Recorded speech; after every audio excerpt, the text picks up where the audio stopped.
अस्सलाम वालेकुम दोस्तों। आज यहाँ जद्दा में एक छोटी सी तकरीब हो रही है और वतनी कप जद्दा में एक रोज़ा टूर्नामेंट में अंसर भाई बहादुर बच्चे का इनाम लेते हुए उस्ताद यूसुफ साहब से। चलो ये ताड़ियां मारो, ये बाड़ियाँ मार दी।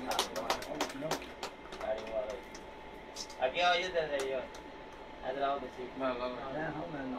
बस ज्यादा खा ले तो आदमी बड़ा बड़ा ये दे अरे ये कर यार लाल वीडियो बन जाएगी थोड़ी। चलो